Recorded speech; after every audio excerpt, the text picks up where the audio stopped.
Halo, kembali lagi bersama kami dari kelompok 7, mata kuliah, perilaku individu dan proses mental. Di video kami yang kedua ini, kami akan membahas mengenai The Cattell-Horn-Carroll Theory of Cognitive Abilities. Sebelumnya, saya akan memperkenalkan anggota dari kelompok kami. Yang pertama, ada Dila Putri Ayu Safitri, Dwitya Firdaus, Laila Sinta Zulaiha, Jihan Hanifah Azahri, dan yang terakhir ada saya sendiri, Rahel Srivantias Andrianto. Cattell-Horn-Carroll teori mulai diperkenalkan pada tahun 1993 dan merupakan kombinasi dari riset yang dilakukan oleh Cattell, Horn, dan tentunya Carroll. Teori yang membahas tentang struktur kognitif manusia ini mempunyai banyak dukungan data yang paling empiris dan analisis yang berdasar pada ratusan baterai tes. Dan teori ini juga memiliki pengaruh luas terhadap perkembangan pengukuran intelijensi loh. Bermula dari Charles Spearman yang mengembangkan teori G, memiliki seorang mahasiswa doktoral yang bernama Cattell. Menurut Spearman, faktor G sendiri merupakan indeks intelijensi atau kemampuan mental umum yang digambarkan lebih bersifat intentif dibandingkan reproduktif. Kemudian, Cattell membagi faktor G ini menjadi dua, yaitu Fluid Intelligence dan Crystallized Intelligence. Fluid Intelligence atau GF merujuk pada kesanggupan individu yang dipengaruhi oleh faktor biologis atau performa neurologis otak dan memanfaatkan kemampuan reasoning ketika menyelesaikan masalah baru. Sedangkan Crystallized Intelligence atau GC merujuk kepada kemampuan yang didapat dari pengetahuan melalui pendidikan, akulturasi, serta resistensi terhadap dampak bertambahnya usia.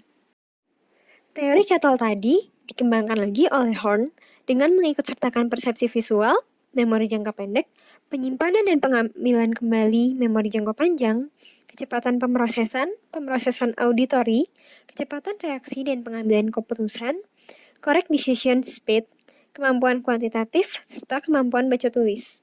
Kemudian, teori ini diintegrasikan lagi oleh Carroll sehingga teori ini dikenal dengan teori Cattell-Horn-Carroll atau CHC.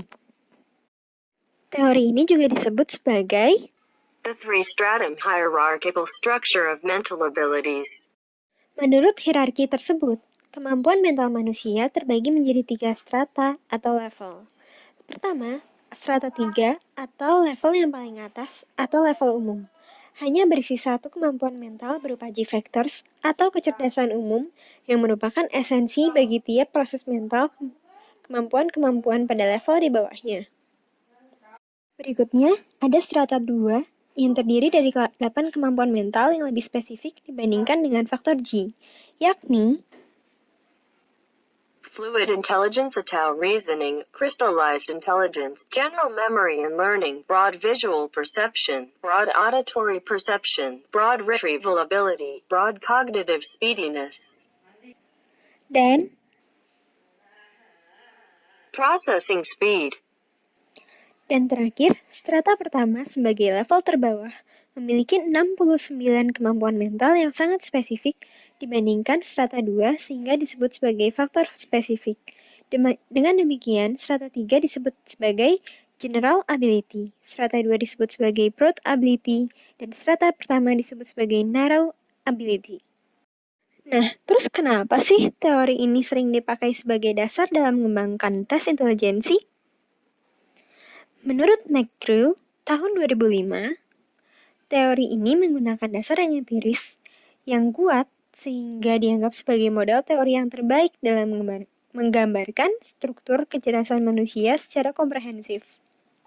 Lalu, teori ini merupakan taksonomi yang menggabungkan macam-macam analisis faktor tentang intelijensi selama lebih dari 50 tahun. Dan yang terakhir, teori ini juga sudah digunakan secara luas untuk mengklasifikasikan dan mendeskripsikan kemampuan kognitif manusia dengan berbagai latar belakang budaya. Nah, makanya teori ini nggak mengherankan kalau misalnya digunakan secara luas untuk mengukur intelijensi manusia secara lebih komprehensif. Sekian video dari kelompok kami. Apabila ada kesalahan, mohon dimaafkan dan mohon dimaklumi. Terima kasih.